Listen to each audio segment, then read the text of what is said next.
Olá, começando mais um podcast JB e hoje com a presença de uma pessoa muito especial, minha querida Mariana Ferrão. Mariana, não sei se vocês sabem, mas foi uma das responsáveis de me levar para o bem-estar da TV Globo. Você lembra, Mariana? Com muito orgulho, né? Com muito orgulho. A certeza era de que a gente podia faltar no programa que você tivesse, porque você apresentava sozinho, né? Tava tudo certo. Ele já ia Muito bom, foi muito gostoso. Era uma tranquilidade, Era né? muito gostoso. Aqueles cafés que a gente tomava antes do programa, então eram muito bom. E a gente estava comentando aqui fora do ar que era um dos programas mais, assim, de conteúdo que tinha na TV brasileira. Naquela época, nossa, os médicos onde eu trabalhava lutavam a tapa para ver quem que era convidado para ir para o bem-estar, porque se mudou um paradigma de que médico não podia ir na televisão porque era taxado meio de charlatão. Então, acho que o bem-estar mudou isso. Eu concordo plenamente. Eu ia Acho falar que tinha... exatamente isso. Foi o turning point para os médicos desconstruírem essa questão de ir na televisão. Foi o bem-estar que fez isso. E de entenderem que informação sobre saúde é algo que precisa estar disponível, né? Com critério, com credibilidade, e que não é o fato de você ir à televisão que vai impactar o seu prestígio, pelo contrário, né? Que você Exato. pode ampliar o seu prestígio, inclusive, porque você usa aquele tempo da melhor maneira possível, ou seja, para espalhar informação para o maior número de pessoas que você conseguir. E Mariana, como é que foi essa sua entrada na televisão? Foi pela Bandeirantes, não foi? Não, foi pela Globo. As pessoas lembram de mim na Band primeiro, porque, na verdade, na Globo eu comecei como estagiária. Eu fiz estágio na Globo enquanto eu ainda estava na faculdade de jornalismo. Foi uma coisa muito engraçada, porque minha mãe tinha falecido, né? E eu, na época, tinha ido tirar umas férias. E chegou uma correspondência lá em casa, que era uma correspondência que chegava para todos os alunos que estavam entrando no último ano de jornalismo, de algumas faculdades, não eram todas, porque não eram todas as faculdades que eram selecionadas para fazer a prova de estágio da Globo, era só PUC, USP, acho que Casper Libero, se eu não me engano. Nessa época, a gente está falando de final dos anos 90. Isso que eu ia perguntar, quantos anos você tinha? Final dos anos 90, eu tinha 20 anos. E então... chegou essa correspondência, eu estava em Itu, no sítio do meu avô, e aí meu pai me liga e fala assim: Mari, chegou uma correspondência aqui em casa perguntando se você quer fazer uma prova de estágio da Globo. Aí eu falei: pai, tá bom, beleza, guarda essa correspondência aí, a hora que eu chegar de férias eu olho. Não, Mari, mas a prova é amanhã. Aí eu falei: não, pai, sem chance, se a prova é amanhã, imagina, tinha que fazer a inscrição. Não, eu fiz a inscrição para você. Falei: você fez a inscrição, pai? Eu não sabia se eu ficava alegre ou se eu ficava triste. Putz, vai interromper minhas férias, vou ter que voltar. E aí eu tava um namorado na época, ele falou: gata, é a Globo, né? Você tem que ir. Tem que ir. E aí Itu, pertinho, né? A prova era aqui na Vila Mariana, na SPM. E quando eu cheguei de manhã cedo, as pessoas... Primeiro, a fila estava dando uma volta no quarteirão. Eu falava: cara, o que eu estou fazendo aqui? Impossível, né? Né? E as pessoas estavam estudando. Eu falei: gente, mas vocês estão estudando? Encontrei alguns colegas de faculdade que na época diziam que odiavam a Globo, mas estavam na fila para fazer a prova. E eu falei: gente, mas vocês estão estudando? Vocês sabem? Não, mas eles Qual disseram matéria? que vai cair. Porque ia cair atualidades, ia cair português, ia cair inglês, ia cair... Aí eu falei: gente, e agora? O que eu tô fazendo aqui? Bom, resultado dessa brincadeira é que tinha, obviamente, uma nota de corte. O mais importante da prova era a redação, que era corrigida pelo professor Pasquale. Então, quem tirasse menos de 8 na redação já estava eliminado. Mas teve muitas sincronicidades que aconteceram nessa prova, que quando eu olhei, eu falei: cara, não é por acaso que eu tô aqui. Uma delas... que eu vou contar agora, que pra mim foi a mais chocante. Teve outras, mas essa foi a mais chocante. Eu estava em Itu, sítio do meu avô tinha jantado comigo na noite anterior e tinha me contado de uma viagem que ele fez a Guatemala na década de 80, quando um vulcão importante da Guatemala entrou em erupção. E eu não me lembro agora se era 85, 86, mas obviamente há 20 anos atrás eu sabia, porque meu avô tinha acabado de contar essa história pra mim, e aí ele me disse: não, porque eu estava lá quando esse vulcão entrou em erupção. E aí uma das questões da prova era: quando o vulcão não sei o que entrou em erupção na Guatemala. Eu tinha tido a conversa na noite anterior. Aí quando eu vi aquela questão, eu falei, Não. cara, não, agora tem que completar essa prova aqui, porque alguma coisa tá querendo que eu trabalhe na Globo. Não é possível. massa. Isso que me legal. lembra aquele filme, um filme indiano, que ele Ele respondia. as perguntas. Do milionário, né? Isso. Como que É chama isso mesmo? O Antes de Subir a Millionaire? É, Who Antes de Subir a exatamente. Millionaire? E aí, Assim. cada isso pergunta aí. é uma passagem da vida dele. E é exatamente isso. Quando é pra Exatamente. ser, todos os astros estão alinhados. E aí você Exatamente. começou o estágio lá. Então, aí depois da prova corrigida, havia uma seleção, né? Então, nessa Entrevista. época na verdade, acho que eram 500 pessoas para 3 vagas. E aí depois você passava por uma dinâmica de grupo que demorou 5 meses. Aí a gente foi para dentro da Globo mesmo, nessas dinâmicas de grupo. E aí a gente teve conversas com o diretor de redação, com o diretor de pauta, enfim, com alguns repórteres cinematográficos, que a gente teve que gravar coisas, tinha debates, tinham interações. Que legal, E foi muito que legal, porque eu lembro que o dia que a gente foi conhecer a Globo, ele falou, não, então tá bom, vocês querem olhar a redação de cima, né? Então a gente subiu ali, onde dava para ver o cenário do Jornal da Globo. E na época quem apresentava era a Lilian Vitifib, e a gente pegou um dia que ela tava tendo um surto. E tava tacando papel. Pá, essa aqui tá uma droga. A gente falou, gente, né? Então é assim, os bastidores e tal. E aí eu comecei a trabalhar na Globo. Então eu fiz 1 ano de estágio dentro da Globo. E quando acabou o estágio, eu não fui contratada.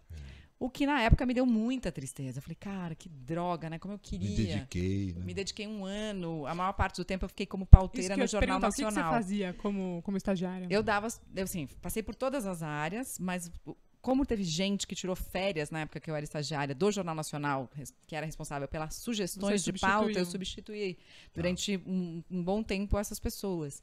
E era muito legal, porque participava das sugestões das reuniões de pauta já com o William Bonner coordenando. Então tinha uma exigência ali que era muito alta. E quando acabou o estágio e eu não fui contratada, eu falei, agora dançou, agora não vou bem, não vou ser contratada e tal. E logo depois eu mandei um e-mail pro Marcelo Parada, que você conhece muito bem, que na época era da Band, da Rádio Bandeirantes, perguntando... Era o diretor de jornalismo. Ele né? era o diretor de jornalismo da rádio, né? E aí tínhamos um amigo em comum, eu falei, Parada, não sei o que, posso ir aí bater um papo? E ele não respondeu, eu falei, putz. Aí até que um dia eu tomei coragem e liguei, falei, Marcelo, Parada, não sei o que, a Mariana Ferrão aqui, não sei se eu te mandei um e-mail. Aí ele falou assim, putz, esqueci de responder, vem aqui amanhã conversar. E aí eles estavam precisando de alguém para cobrir uma vaga que tinha aberto no site. O site da Rádio Bandeirantes estava começando. Ele falou, a gente tem essa vaga aqui de redatora do site. O que você acha? Eu falei, acho uma droga, mas se for para começar a trabalhar, eu quero. E aí eu comecei a trabalhar como redatora do site, só que 1 mês depois teve os atentados, isso já era 2001, Nossa. teve os atentados da Torre Gêmea. E das Torres Gêmeas nos Estados Unidos. E nesse Aí a dia... demanda aumentou. Aumentou muito, né? E aí a gente teve que fazer de tudo naquele dia. Teve que arrumar gente em Nova York para narrar o que estava acontecendo. Então foi o primeiro momento que eu vivi o rádio com a urgência do rádio, me apaixonei pelo rádio. E aí logo depois eu virei produtora do Bandeirantes Vai às Compras, que era um programa da Rádio Bandeirantes. E aí depois construí minha história dentro da Rádio Bandeirantes, do Canal 21, da Band, quando o Boechat e o Joelmir e o Carlos Nascimento foram formar o novo time do Jornal da Band, e eu formei o novo time com eles. Então foram 8 anos. Você foi a garota do tempo, né? Eu fui. O que o Nascimento gostava Muito de chamar legal. de editora do tempo, porque ele achava que... É o mais correto. É, mesmo, né? Lógico, é uma coisa tão importante. Pois é. E é relegada, né? Como A se moça fosse bonitinha que fala se vai chover ou se vai fazer exatamente, frio, né? Mas a sua estreia na televisão foi... Foi no Canal 21. Ah, Foi no Canal 21. Né? Na verdade, eu participei como estagiária de algumas reportagens como repórter oculta do Jornal Nacional.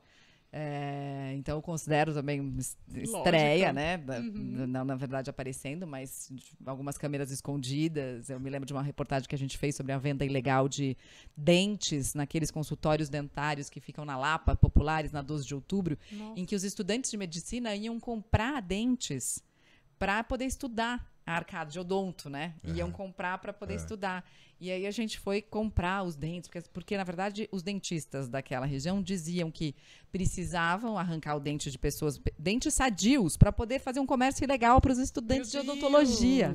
Então a gente fez uma reportagem no Jornal Nacional sobre isso, e eu entrei lá fingindo que era estudante e que eu ia comprar, enfim, aí a gente comprou uns dentes com raiz, não sei o que lá. Bom, e aí você dividiu a bancada com o Boechat, um tempão, né? Pois é. Nossa. Um tempão. E foi um choque, né? Quando ele... Para todo mundo. Mas você estava lá quando ele faleceu? Eu estava no Bem-Estar, ao vivo, né? E tive que dar notícia no Bem-Estar. Então, foi... Na verdade, eu estava me maquiando. E quando começou aquele zum de é o Boixá, não é o Boixá, confirma que é o Boixá. E meu ex-marido, André Luiz Costa, que você conhece super bem, que trabalha na Band até hoje, enfim, que trabalhava diretamente com o Boixá, falou, é o Boixá. Nossa. E você que deve... Você assistiu o Morning Show? Ah, eu assisti o Morning Show. Você gostou? Eu gostei de algumas coisas, assim. A gente se identifica um pouco, mas tudo também, né? Ela também teve que dar notícia. Não foi ela, né? Foi a Bradley, que foi a companheira dela de... mas é um pouco exagerado, né? Eu acho que aquela... Ou não. Eu acho que é muito exagerado, né? Quer dizer, depende dos momentos. Acho que a gente vive momentos... potencializam também pra fazer toda a drama, né? Não, o Boixá era um cara sensacional, né? Um jornalista de mão cheia, né? Ou ele era bravo? Como é que ele era? Não, bom... O Boixá era um cara muito exigente, né? Ele era um cara extremamente exigente e acho que mais do que tudo exigente consigo mesmo, né?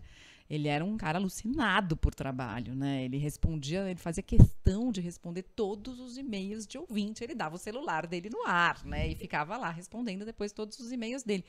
Então, às vezes, claro, ele exigia das pessoas uma dedicação parecida com a que ele tinha e era impossível ter a mesma dedicação que ele tinha, né? Porque ele vivia para aquilo. Eu acho que a entrada da Verusca na vida dele até mudou um pouco isso, né? Com as filhas pequenas, em que ele começou a se dedicar mais à vida de pai, né? O quanto ele era apaixonado por todos os filhos, mas pelas pequenas, assim, demais da conta. Mas...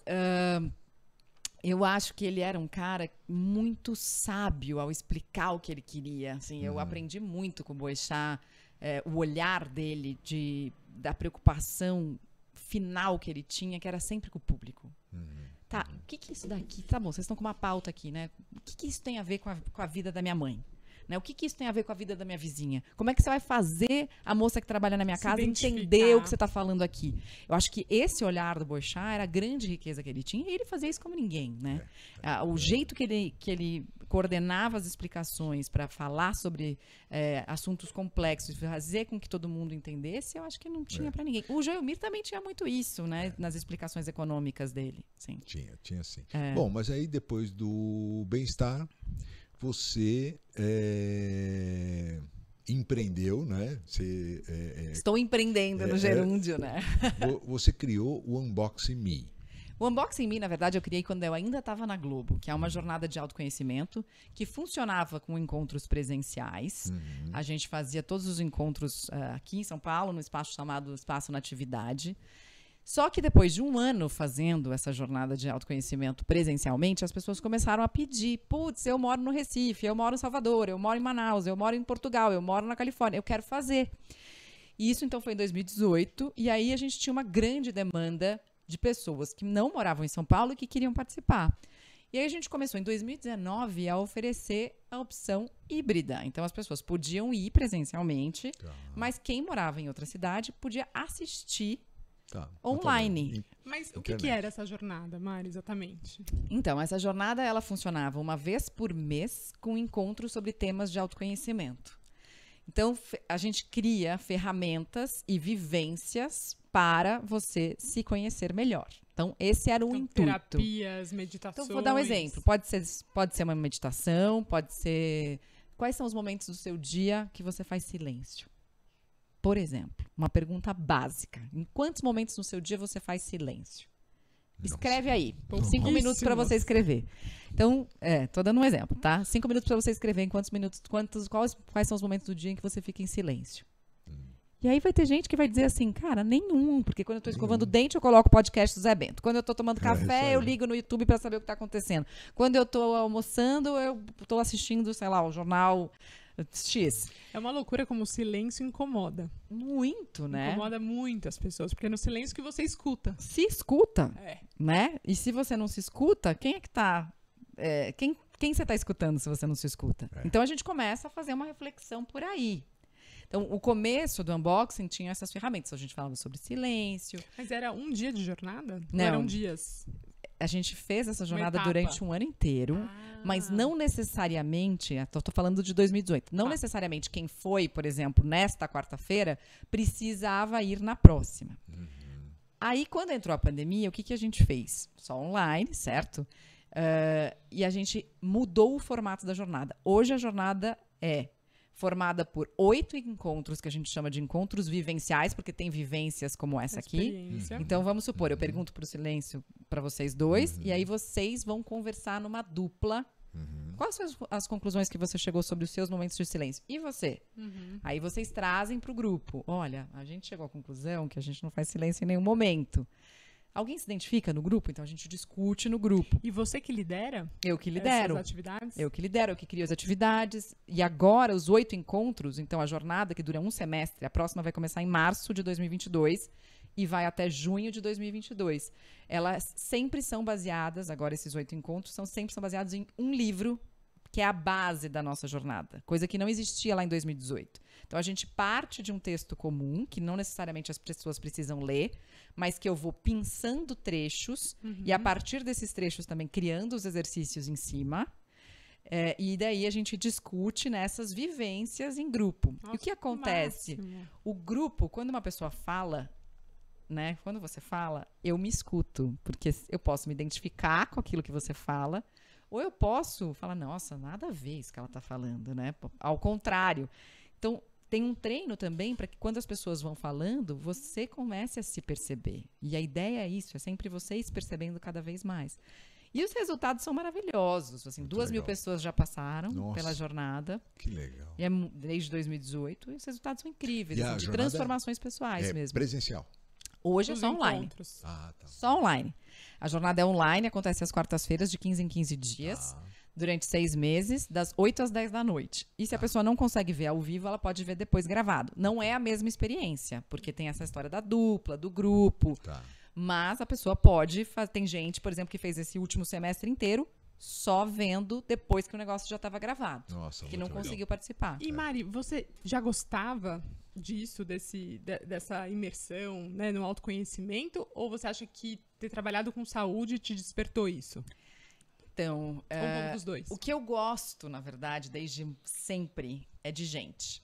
E isso é algo que, né, minha mãe já falava, meu pai já falava, que eu sempre fui uma pessoa de relações, eu sempre fui uma pessoa de escutar os outros, sempre fui uma pessoa muito de observação das pessoas. Então, estava numa conversa, além daquilo que a gente está conversando, eu presto atenção do jeito que vocês estão olhando, do jeito que vocês estão apoiando a mesa, do jeito que vocês estão inclinando a cabeça, no tipo de roupa que você está usando, no tipo de movimento que você faz com a sobrancelha. Palavras, né? Exato. Então, desde criança eu sou assim. Né? E eu acho que eu só não fui fazer psicologia ou psiquiatria ou algo do tipo porque minha mãe era psicóloga e psicanalista, meu avô era psiquiatra e psicanalista. Caramba. E eu não queria fazer parte de uma família, né? Tô falando de vocês aqui, mas eu não queria fazer parte de uma família que todo mundo tem a mesma profissão.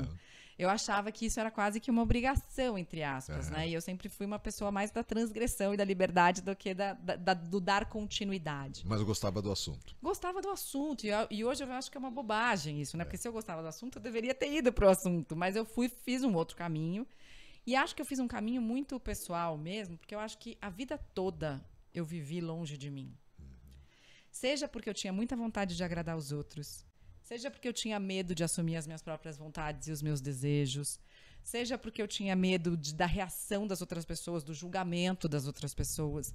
Então eu fui fazendo um caminho meio que, tipo, como é que eu vou ser bacaninha? Né? Como é que eu vou ser boazinha? Como é que eu vou ter sucesso? Sempre uma coisa muito voltada para fora e pouco voltada para dentro. E eu acho que esses finais, né, esses anos finais de Globo, em que eu não aguentava mais essa história do voltado para fora, e quando a gente está na televisão a gente é mais voltado para fora ainda, porque o nosso trabalho é voltado para fora, né, para aquilo que as pessoas vão ver de fato. Eu não aguentava mais as pessoas olhando para mim e achando que eu era aquela caixinha na moldura, um ser bidimensional preso ali naquela tela. Aí eu me dei conta do quanto tempo eu tinha ficado voltada para fora na minha vida. Eu falei, não, eu preciso voltar para dentro, eu tenho recursos, né, para voltar para dentro, e posso, inclusive, ajudar pessoas também a se voltarem para dentro e descobrir a verdadeira natureza delas. E é isso que a gente faz no unboxing. Mas olha que interessante, você precisou passar por tudo isso para, de fato, te despertar da forma que despertou. Talvez se você tivesse feito a psicologia lá atrás, talvez você não teria essa paixão com autoconhecimento. Eu acho que isso vem muito com a maturidade. Totalmente, eu concordo plenamente. Não, e hoje Mas você pode requer ajudar... coragem para você identificar e ir atrás, né? Total. E talvez hoje você possa ajudar mais pessoas até do que se fosse uma psicóloga, se fosse uma psicanalista, que você teria os seus pacientes, mas ficaria restrito a eles. Agora você tem, imagina, 2.000 pessoas que passaram lá. Olha a modificação que você pode ter feito na vida dessas mulheres. Mais mulheres, né? Ou é não? muito mais mulher, né? Engraçado você falar isso, né? Por que você está dizendo que é mais mulher? Porque a mulher que tem essa... Porque a mulher é mais evoluída.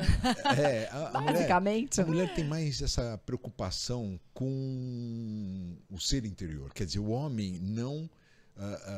ele não é que ele não se preocupa, mas ele tenta esconder.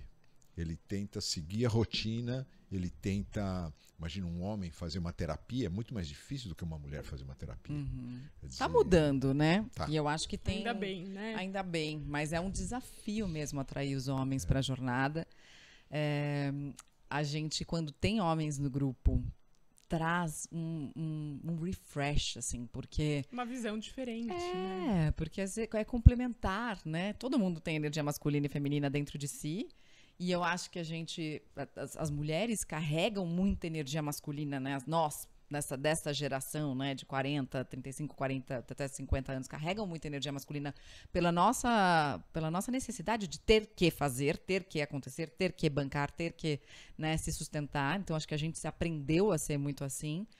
Muitas estão sentindo falta agora de se reconectar com o lado mais feminino, né? Mais delicado, mais sutil, intuitivo, e o quanto essa distância traz uma série de prejuízos mesmo para a nossa feminilidade. Mas quando tem homem e mulher conversando junto, fica muito mais rico, né? Fica muito mais rico, Não, mas é difícil isso, atrair os homens. E tudo isso é você cuidar da sua saúde mental. Todo mundo faz atividade física, cuida da alimentação, vai dormir cedo, mas você precisa ter uma atenção à saúde mental. Ontem eu estava assistindo uma apresentação da Oprah, entrevistando o príncipe Harry. E ela perguntou, e você está fazendo terapia? Ele falou, eu estou fazendo há 4 anos.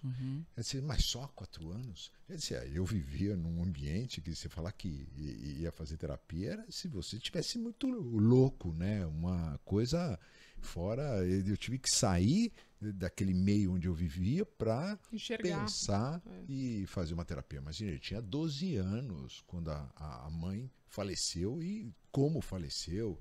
E ele teve que ir para fora, enfrentar uma multidão, as pessoas chorando e ele não podia chorar. As pessoas chorando e nem conheciam, ele falou isso, as pessoas choravam, mas nem conheciam minha mãe. E eu não podia chorar pela minha mãe. Muito louco. Muito. Ele falou assim, sofri muito. E eu acho curioso como as pessoas normalizam certas coisas e outras não. Então, você tá com uma dor no joelho, você vai no ortopedista. Você tá com uma dor de cabeça, você toma uma dipirona. Agora, você tá com uma questão emocional, uma depressão, uma síndrome do pânico, e você não faz nada.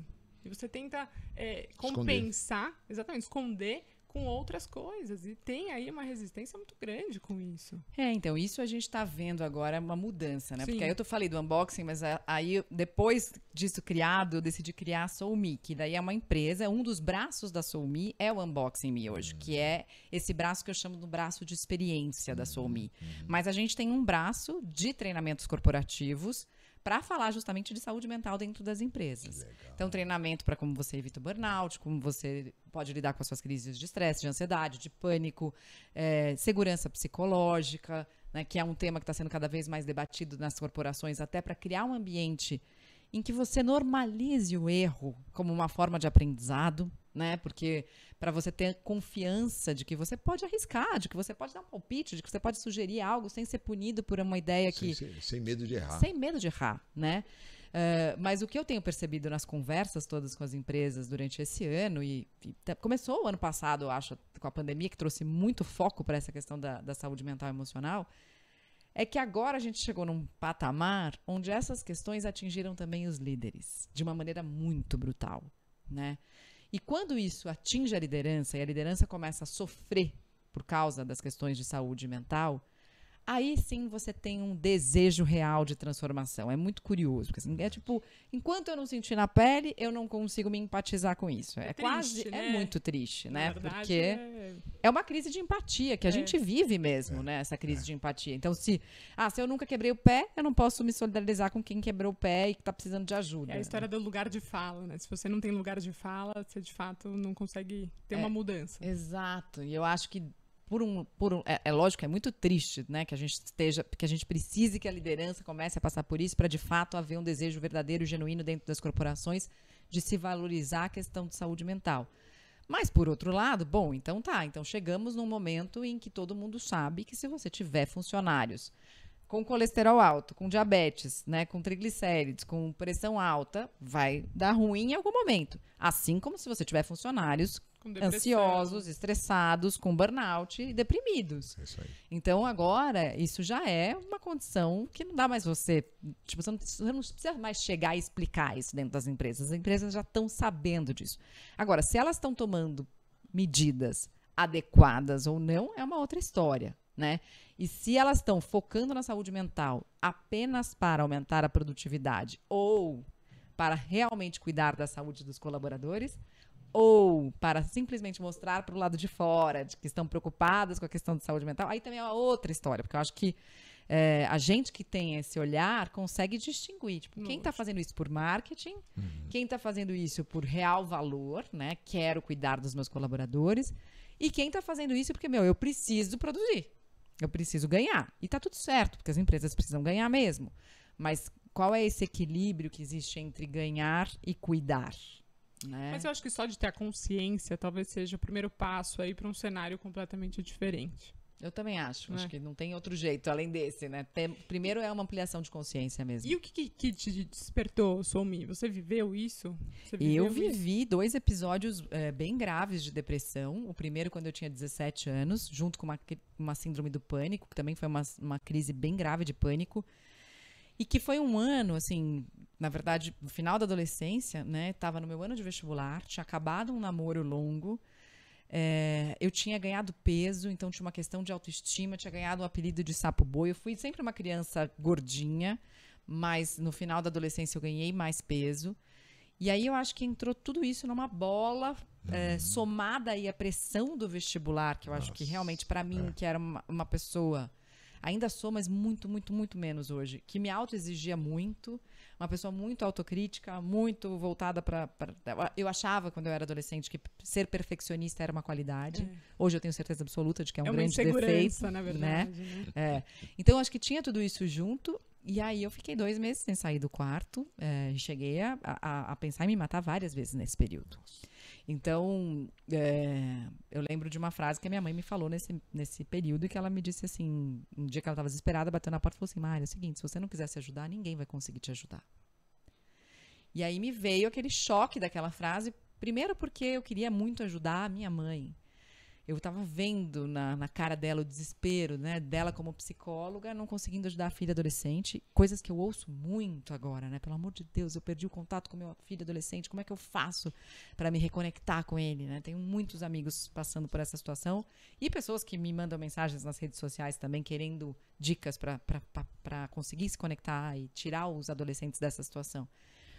E aí, naquele desespero de querer ajudar minha mãe e querer entender quem eu era, porque eu falei, cara, se a minha cabeça, por um lado, quer me ajudar, mas por outro lado, tá pensando em tirar minha própria vida, quem que eu sou? Que voz que eu sou dentro da minha cabeça? Então, eu comecei um movimento aí também de uma consciência, de uma autopercepção, e que naquele momento me deu um clique, assim, tipo, bom, se eu não sei quem eu sou, talvez eu possa ser diferente. Talvez eu possa não ser isso que eu tô vivendo agora nesses últimos 2 meses. E aí eu deixei minha mãe me levar para o psiquiatra no dia seguinte, comecei a tomar remédio, o que foi muito difícil no começo, porque as medicações eram medicações com bastante efeito colateral, menos sofisticadas do que são agora. Não, e você fazendo vestibular. E eu fazendo vestibular, né? Então, tinha tudo isso. Mas o que aconteceu foi que a gente foi ajustando a medicação aos poucos, até encontrar, troquei 3 vezes de antidepressivo. Era uma sensação muito ruim, porque eu me sentia completamente apática, né? Parece que o antidepressivo te tirava Te daquela... deixa mais, né, hipoativa. Hipoativa e com uma sensação... A sensação que eu tinha era exatamente essa, assim, era, putz, se acontecer alguma coisa ali com uma pessoa que eu amo, né, atropelada no meio da rua, eu vou ficar aqui parada, não vou fazer nada. Então era uma sensação muito ruim, mas ao mesmo tempo, pelo menos eu conseguia sair do quarto, né, conseguia ir voltar pra escola. E tirou aquela angústia, né? Tirou a angústia. E aí eu comecei a fazer terapia. E na época a minha terapeuta foi muito bacana, assim, porque ela me deu 3 dicas que eu mal sabia que eu ia falar sobre elas 15 anos depois, tantas e tantas vezes no Bem-Estar. Que a primeira dica foi: cuide da sua alimentação, procure fazer alguma refeição no dia para você mesma, para você perguntar para você o que você está com vontade, o que seu corpo precisa. Então, use a refeição como uma oportunidade de autoconhecimento. A segunda dica foi: você precisa dormir bem, porque o sono impacta diretamente na saúde mental. Então, no começo eu precisava de remédio para dormir também. E atividade física. E atividade física, né? Quantas vezes a gente falou sobre isso no Bem-Estar, né? Todo o programa. Todo o programa, né? Todo o programa acabava assim. Então foi muito legal, porque na verdade isso acabou sendo uma estrelinha, né? Eu brinco que a nossa vida é quase como uma constelação, né? Que se a gente juntar todas as estrelinhas, a gente consegue dar um significado maior para ela. Mas eu não tinha a menor ideia aos 17 anos que depois eu ia estar falando sobre saúde na TV, foi com uma essa marca, experiência, né? E depois criar a Soumi também com essa experiência. E a segundo episódio de depressão que eu tive foi na primeira licença maternidade, quando eu saí do Bem-Estar para ter o Miguel. E que foi bem puxado. Mas aí eu não precisei, quer dizer, eu não queria tomar remédio, porque eu não queria parar de amamentar. Foi depois do parto. Foi depois do parto, já na licença maternidade. Eu acho que eu tive uma experiência nova de luto, porque eu cheguei à conclusão que uma coisa é você não ter mãe. Minha mãe morreu quando eu tinha 20. E a outra coisa é você ser mãe sem ter mãe. Então foi um luto, uma segunda vez. Foi um luto diferente, né? Eu revivi muito o luto da minha mãe com alguns pensamentos do tipo: agora eu sei o que é ser mãe. E eu não tive oportunidade de agradecer minha mãe por tudo que ela fez por mim. Eu queria alguém que eu entregasse meu filho e que eu confiasse plenamente. Essa pessoa era só minha mãe. Então, tive muita dificuldade com isso também. E Maria, eu acho que foi um luto, inclusive, da Mariana de antes, sem filho. Porque Totalmente. é uma outra vida. Então, é uma perda, né? Você ganha um filho, mas você perde uma outra realidade. Totalmente. E como que foi a maternidade pra você? Como é, né? Como está sendo? Como está sendo? Eu acho que isso que você falou é um choque. Né? Por mais que a gente se planeje, né? Tipo, vocês sabem muito bem disso. Você fica lá 9 meses se planejando, 40 semanas se planejando e não dá tempo de você saber o que realmente é importante, né? Então, sei lá, na primeira gestação eu acho que eu fiquei também muito voltada pro pra fora, né? Pro como vai ser o enxoval, como vai ser o quarto, como vai ser tudo isso. A gestação em si foi tranquila? A gestação foi super tranquila. Você continuou trabalhando? Continuei trabalhando até quase o final, assim. Saí com 38 semanas, nasceu com 39. Nossa. No primeiro, no segundo eu saí com 39 e nasceu com quase 41. Mas eu acho que esse luto, primeiro, o luto da minha agenda. A minha agenda sempre foi um bem muito importante para mim. Poder decidir o que eu vou fazer com o meu tempo. Ter controle disso, né? Foi controle, Acabou. né? Foi tudo pro espaço. Foi tudo pro espaço, assim. E aí Não sei nem mais pronunciar essa palavra, né, Mari? E aí eu falei, caramba, esse ser tomou conta da minha vida de um jeito que eu não tenho mais um tempo pra fazer a unha, né? E eu não tinha ideia de que isso ia acontecer. E de que talvez isso pudesse acontecer de um jeito mais fluido. Eu acho que essa minha necessidade de controle também me impediu de deixar isso acontecer de um jeito mais fluido na primeira maternidade, ser mais flexível. Né? De ser mais flexível. Então eu quis marcar horário fixo para as mamadas, o que foi péssimo, né? Com aquele rigor do não tem que mamar de 3 em 3 horas, em vez de fazer livre demanda. De entender que isso podia acontecer, porque eu achava que a livre demanda era uma prisão, mas na verdade, para mim, a experiência que eu tive, para mim, a prisão foi muito maior. Muito mais limitada. Muito mais limitada, tendo que fazer isso de 3 em 3 horas, esse compromisso. Né? Porque o João, eu simplesmente dava de mamar, beleza, deu de mamar, tal, livre demanda. Mamou agora? Beleza, eu tenho 2 horas, tchau, meu bem, fica aí com a sua avó, né, com a minha sogra. Então foi muito mais fácil entrar nesse fluxo já A segunda entendendo. é muito mais fácil. Muito mais fácil, É muito né? mais É tranquilo. uma evolução, né? É, Porque você então tem acaba gente que tem uma aprendendo. experiência diversa, né? Que acha que o primeiro é mais fácil. Eu já ouvi várias histórias de pessoas que acham que o segundo Nossa. é mais difícil, assim, mas eu acho que Nossa. depende. Depende A de gente cada não um. sabe da fase da vida de cada um, E aí, né? parto normal ou cesárea? Ah. Você teve os dois, né? Você sabe que eu mentia para os médicos do bem-estar, né? Porque, como eu tive o primeiro de cesárea e eu queria muito o segundo de parto natural, nem normal, porque eu queria sem anestesia, eu falava, todo mundo ia tomar café, todo mundo que ia no bem-estar, ginecologista ou não, obstetra ou não, eu ia lá e falava assim, e aí, como é que vai ser? Vai ser cesárea ou parto normal? Eu falava, vai ser parto normal. E o primeiro foi normal? Eu falava, não, o primeiro foi cesárea. Então, vai ser cesárea. Aí eu enchi o saco, eu falei, cara, o que vocês sabem sobre a minha vida? Né? Eu acho tão, assim, inacreditável como as pessoas se sentem na liberdade de opinarem na obstetrícia, na gravidez, e de perguntar. É a primeira pergunta que faz. Bom, a segunda. A primeira é menino ou menina? E a segunda vai ser parto normal ou cesárea? Como se a gente tivesse, de fato, esse controle. Não é? E todo mundo dá pitaco. E aí eu passei, depois, Mas sei lá, como da que- metade da gestação eu começava assim, parto normal ou cesárea? Eu falei, parto normal, claro. O seu primeiro foi parto normal? Foi. Então ótimo, vai ser parto normal. Vai ser É melhor fácil, essa Vai ser energia, fácil. né? Porque você começa a co-construir a energia, o campo das pessoas lógico. acreditarem, pra você também poder acreditar que vai dar certo. internalizar Como aquilo. chama aquela fisioterapeuta? Mirka A Alcanhas. Mirka. Mirka é Mas ótima. Como que foi a experiência da cesárea? Por que teve que ser cesárea? Não sei até hoje. Tá. E isso pra mim foi uma grande questão, assim, porque tive várias questões com o meu obstetra e uma delas foi exatamente essa, assim, de eu achar que ele não participado fez da decisão. tudo que era possível para ter um parto natural. Não, por exemplo, não induziu um parto normal. Né? Não tentou induzir um parto normal. Não, e 39 semanas, você falou? 39 semanas, tinha rompido a bolsa. Ok. Rompeu a bolsa. Tá. Então eu fui para o hospital. Eu não tinha contração forte o suficiente. Ok. Não senti dor no parto, né? Na cesárea. Tinha aquelas contraçõezinhas assim, bem meia boca. Então eu tava ali com. Já tinha passado algumas horas, sei lá, 4, 5, 6 horas. Estava com 3 centímetros de dilatação ainda.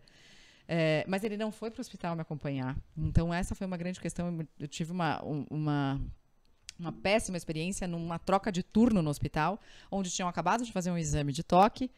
E aí a moça falou assim, não, trocou o turno, vamos fazer novo exame de toque, então, porque daí vamos ver se vai ter dilatação, você quer ou você não quer? Eu falei assim, gente, mas o protocolo tá aqui do hospital, cadê a ficha?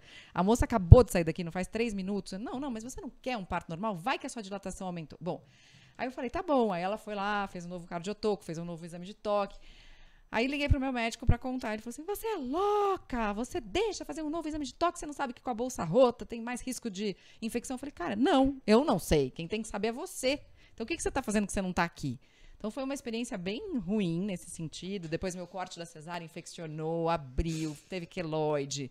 Então foi tudo isso junto. Eu senti muita dor no pós-parto. Muita dor no pós-parto.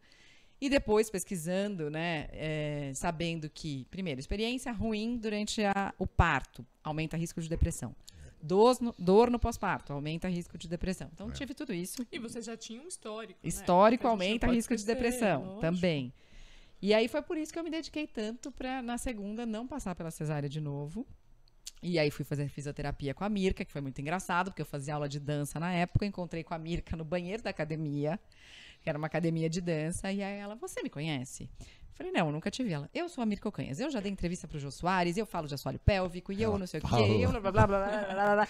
Aí ela, você tem que me levar no bem-estar. Daí ela olhou pra mim e falou, você tá grávida, né? Eu falei, tô. Daí ela falou assim, eu vou cuidar de você. Eu falei, tá bom.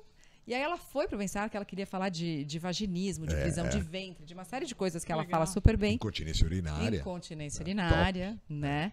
E aí a gente acabou virando amiga, ela foi minha doula no parto do João. Que legal. Então ela foi a voz que me guiou ao longo de todo o trabalho de parto. Eu fui pro hospital, eu cheguei ao hospital, já tava com 7 centímetros de Isso é dilatação. o certo. Estava preparada, ficou em casa. Fiquei em Muito mais casa. confortável. Até porque tava tendo o show do Rolling Stones, né? Tipo aquele trânsito em volta do estádio do Morumbi, perto do hospital. E aí eu fiquei, ela falou assim, segura, né? Minha médica, eu já tinha trocado de médica também. Minha médica falou assim, ó, fica o máximo em casa, porque você não vai chegar por causa do trânsito. E sem anestesia? Sem anestesia. Nem deu tempo de entrar na sala de parto. Foi na sala de pré-parto. Nasceu em menos de 2 horas. Mari! Foi maravilhoso. Como foi a experiência? Foi incrível, assim, foi melhor do que tudo que eu podia imaginar, porque nos momentos entre as contrações, a sensação de bem-estar, né, de tudo que vem junto, de todo aquele coquetel de hormônios que vem junto pela descarga hormonal que você tem, falava, gente, eu sou a pessoa mais poderosa do universo, eu posso fazer o que eu quiser, ninguém precisa dar palpite em nada, eu tenho a força, basicamente, isso, assim, né? E eu acho que isso me conectou muito com o meu lado. E você acha que isso despertou depois do seu projeto, do Soul Me, do Unboxing Me?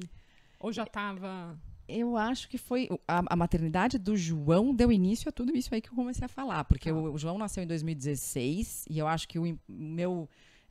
a palavra é essa mesmo. O empoderamento como mulher me trouxe um lugar de eu posso. Eu posso, eu sei, eu me escuto, eu me respeito e eu trabalho por mim e não pelos outros. Eu acho que foi o começo dessa história, assim. Então, eu acho que foi muito esse lugar. Os meninos hoje têm que idade? O João vai fazer 6 e o Miguel tem 8. Ai, que lindo. Bonitinhos, não. Pois E aí, e nessa época você estava saindo do bem-estar? Não, ainda não. O João nasceu em 2016, ainda fiquei em 2016, 2017. Porque ele nasceu em fevereiro, então eu fiquei 2016 inteiro, 2017 inteiro, 2018 inteiro e saí no meio de 2019, em março. E o puerpério do João foi diferente, não teve... Completamente. No dia seguinte eu tava no sacolão. Olha só. Completamente diferente. Se sentindo bem, poderosa. Você conseguiu que você se preparou por 9 meses. Quando você consegue, é uma vitória. É uma vitória. Mas mais do que Muito isso gostoso. também, eu acho que como mulher eu me senti diferente, porque eu acho que no Miguel eu fiquei muito mãe.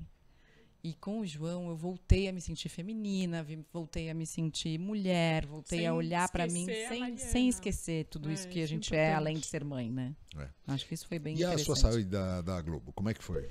Foi um processo, né? Foi um processo que começou, acho que, ser gestado aí com tudo isso, né? Porque daí eu comecei a querer falar, a querer ter a minha voz. Acho que isso era o mais difícil, assim, né? Você ficar com um ponto no ouvido em que, por mais que você tivesse por dentro do tema do programa, às vezes você estava lá, você via muito bem isso, assim, por mais que a gente estivesse numa conversa e eu tivesse vontade de te perguntar uma coisa que surgiu ali porque a gente estava conversando, tinha alguém falando no meu ouvido para perguntar uma outra coisa, né, para mostrar uma outra coisa, para fazer uma outra coisa. É muito amarrado. Você perde a sua autenticidade, né? E aí você sente que não está sendo fiel a você mesmo. E começa a ser muito difícil. Ainda quando a gente conseguia manter o foco e o propósito do programa, que era levar informação útil sobre saúde para a maior quantidade de pessoas que a gente conseguisse, eu acho que isso ainda era menos dolorido para mim. Por quê? Porque eu acho que, assim, pra gente foi um privilégio participar do Bem-Estar, né? Tipo, a gente ouvia histórias do tipo, pô, você salvou minha neta do engasgo, eu descobri um câncer no intestino por causa da informação que vocês deram. Endometriose. Né? Endometriose. Nossa, eu tava vendo uma artista, não me lembro agora o nome dela, a gente mostrou várias vezes, ela falou assim, nossa, eu tava assistindo Bem-Estar, vi o Dr. Zabento falando sobre endometriose, fui procurar e falei pro meu médico, será que não é endometriose? Aí que ele foi atrás e agora eu tô com isso é muito legal, porque é uma informação que faz diferença na vida faz dos outros. Muita. Diferente de uma fofoca, diferente de uma história. É muito legal. É algo que faz diferença, né? Então, aí ter passado por isso foi muito gratificante, assim. Mas, na hora em que, né, um programa como o Bem-Estar começa a sofrer interferências externas, né, de uma questão administrativa, estratégica da empresa, e começa a falar de outras coisas, e algumas vezes você estava lá também, né? Tipo, que a gente derrubava o programa porque tinha um acidente, por exemplo, ou uma enchente, ou uma matança numa escola, né? Eu me lembro... Outro dia eu fiquei em choque, porque eu sou professora convidada de uma faculdade de suicidologia, por uma colega minha que é uma amigona, e que é psicóloga, que é a Karina Fukumitsu, que criou uma pós-graduação em suicidologia, ela me convidou para dar aula. E outro dia eu fui lá com os alunos e a gente começou a debater um dos casos que aconteceram quando estudantes aqui da região metropolitana de São Paulo entraram numa escola, acho que foi em Suzano, e mataram alunos. E aí eu fiquei olhando para aquilo e fiquei pensando, falei, gente, acho que esse foi meu último Bem-Estar ao vivo. E eu entrei em choque, assim, ao me dar conta de que esse realmente foi meu último Bem-Estar.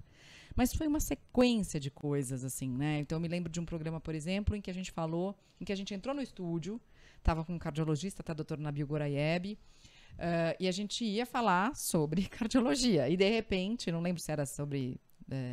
não me lembro exatamente qual era o tema, mas era cardiologia.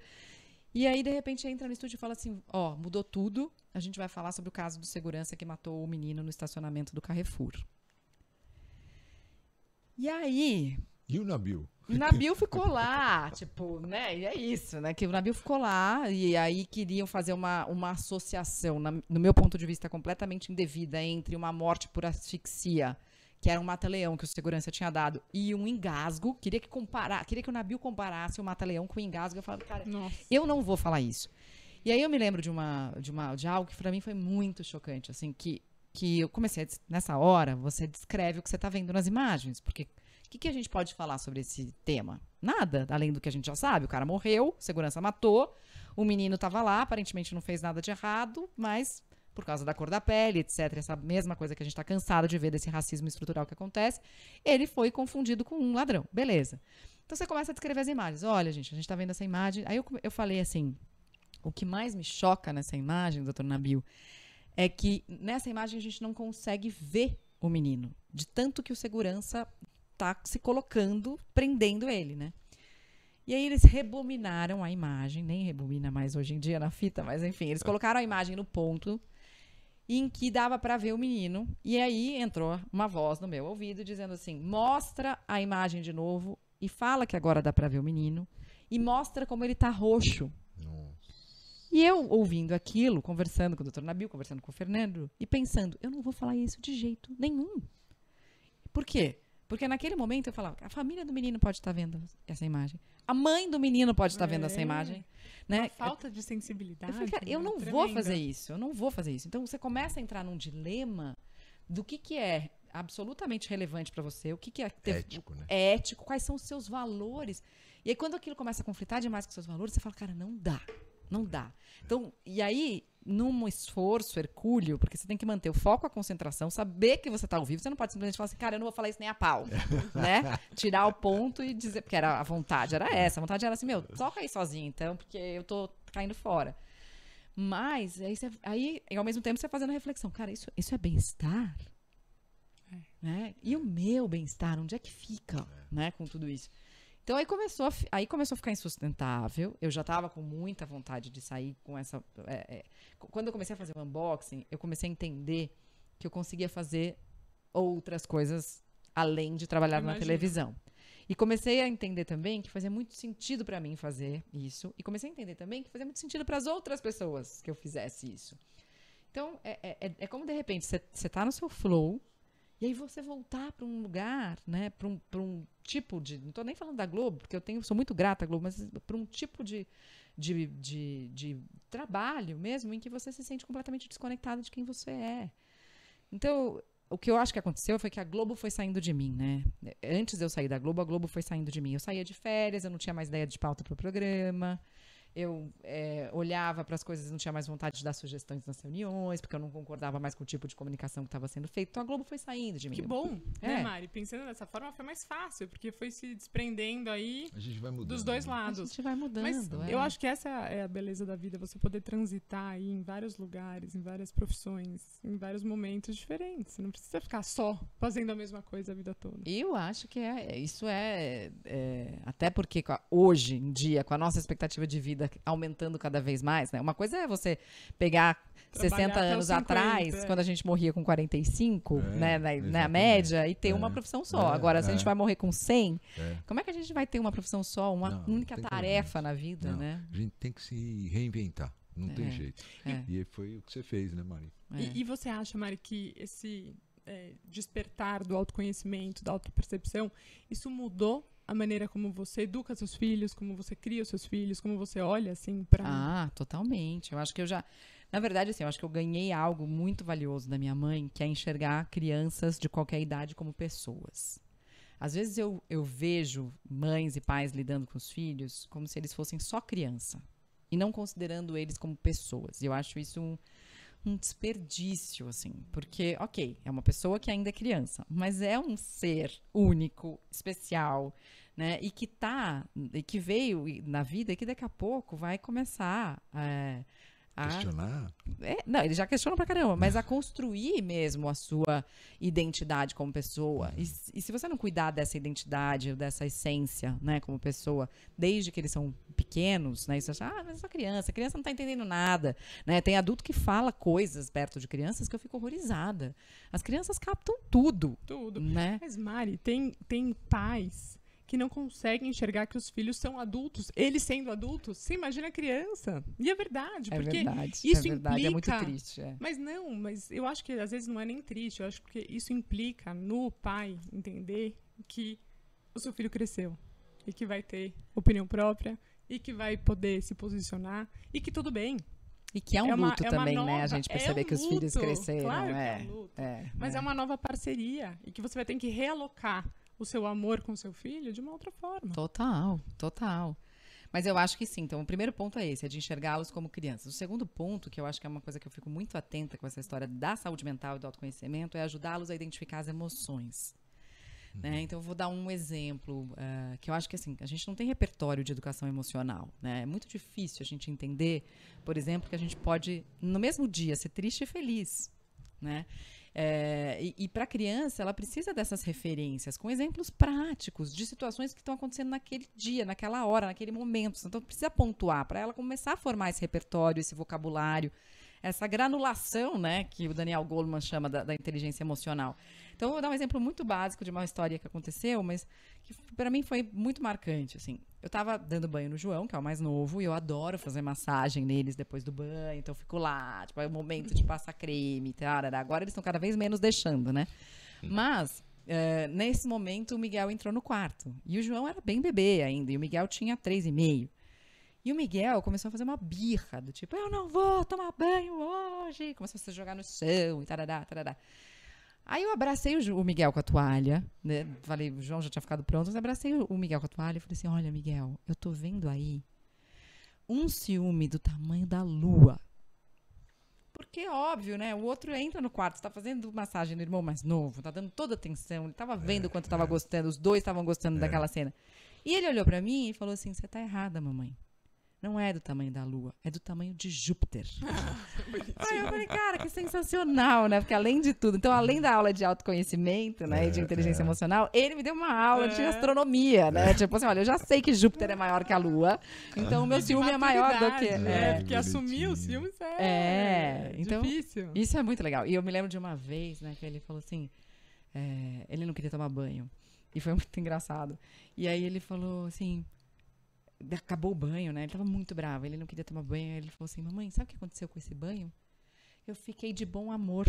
Ele queria falar bom humor, mas ele falou, fiquei de bom amor. E eu achei tão lindo aquilo. A gente brinca às vezes com essa palavra. Ontem o João, por exemplo, tava muito exausto depois de uma festinha de aniversário num parque de trampolins.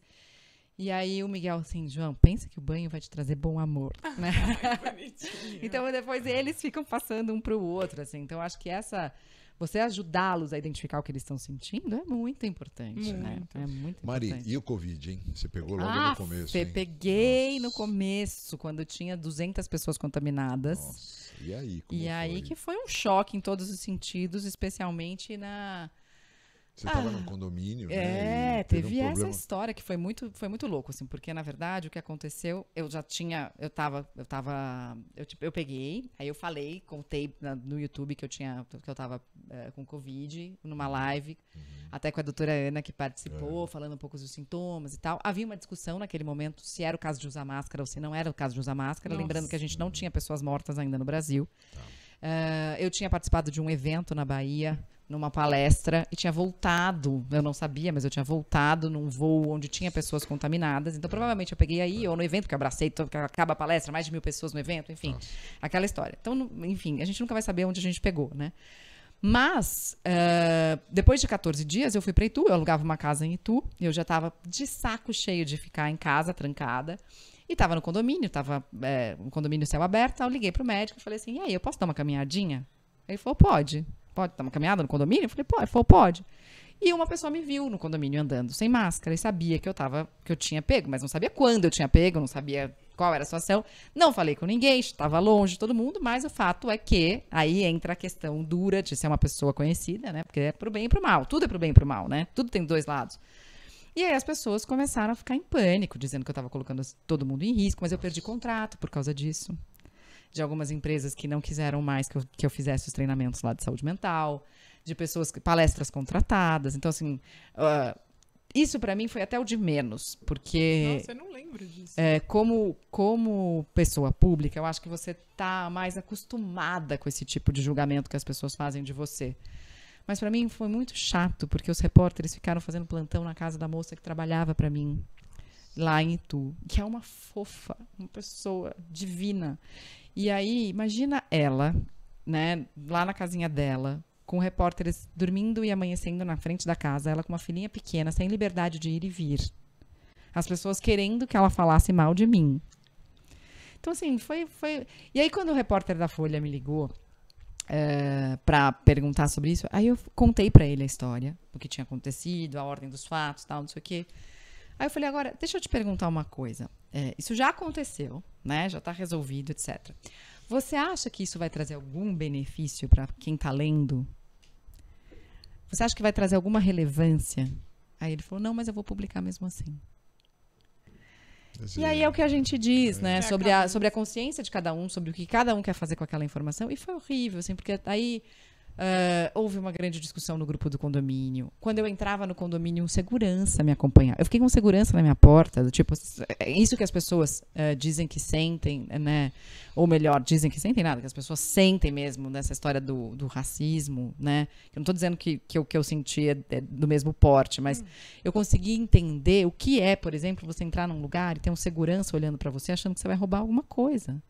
Porque o segurança ficava... Eu chegava no condomínio, eles pegavam o rádio e avisavam. Do tipo, como se eu realmente fosse uma pessoa, né? Absolutamente... prejulgada por... nada, foi muito difícil, assim. Foi muito difícil. Mas a doença em si foi tranquila pra você?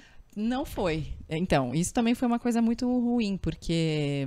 Ninguém veio perguntar se eu estava me sentindo bem, se eu estava me sentindo mal, se eu precisava de que me levassem comida em casa, né, se eu estava precisando de ajuda com os meus filhos. Nada disso. Mas para julgar, todo mundo. Lógico. Né? Mas eu senti um cansaço absurdo. Eu não tive falta de ar, mas uma dor no corpo como eu nunca senti. E demorei muito para ficar de novo 100%. Assim, acho que uns 3 meses para conseguir voltar ao normal, assim.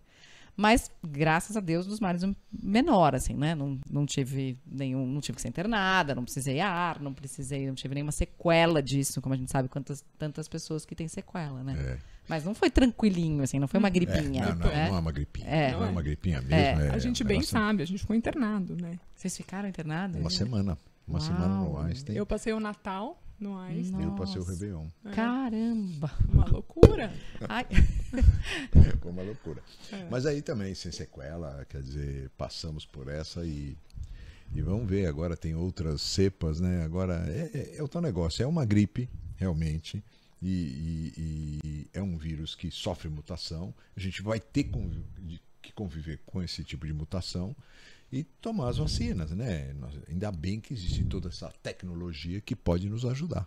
Ainda bem. Ainda bem. Agora, eu não entendo como tem gente que não toma vacina. Isso realmente... Não dá nem para entrar nesse assunto, né? Não eu dá, acho. não dá. Eu procuro, assim, né? Tem pessoas que falam, não, mas tem que se posicionar em relação a isso e tal. E eu acho que, assim, as informações estão aí, né? Para as pessoas verem. Se você me perguntar se tomou as vacinas, óbvio, essa semana eu vou tomar minha 3ª dose. Mas eu não é isso, assim, o mundo está tão complexo, né, nessa polarização, que eu acho que não vale a pena nem entrar. E se fosse liberado para os seus filhos, você daria para os seus filhos? Claro. Tem muita dúvida. E acho que vai ser logo em breve, né? Eles estão loucos para tomar. Então... Mesmo se eu não liberasse, eu acho que eles iam sozinhos tomar a vacina. Que graça. Mari, muito obrigado. Puxa, foi muito legal. Adoramos. Muito bom toda a sua experiência de vida. Obrigada a vocês, foi um Você prazer. falar um pouquinho do Soul.me foi muito legal. Isso, eu espero que as pessoas que, entrem no YouTube. Você tem um canal no YouTube? Né? Qualquer pessoa que quiser entrar em contato com a gente pode entrar no contato@soulme.com, que é SOULME, de alma, né? Soul.me. me no final.com, contato@soumi.com. E aí lá a gente aí vale para tudo, né? Vale para quem quiser contratar para empresa, para palestra, para treinamentos, para o unboxing. Então esse e-mail é o e-mail de porta de entrada, assim. Não, a gente já vai contratar. Eu já vou levantar essa bandeira aqui Oba, na clínica. Oba. Mari, muito obrigada. Uma inspiração conhecer toda a sua história, essa trajetória. E queria convidar todo mundo que está assistindo a gente a se inscrever aqui no canal para saber todos os novos e próximos episódios. Obrigada. Obrigadão.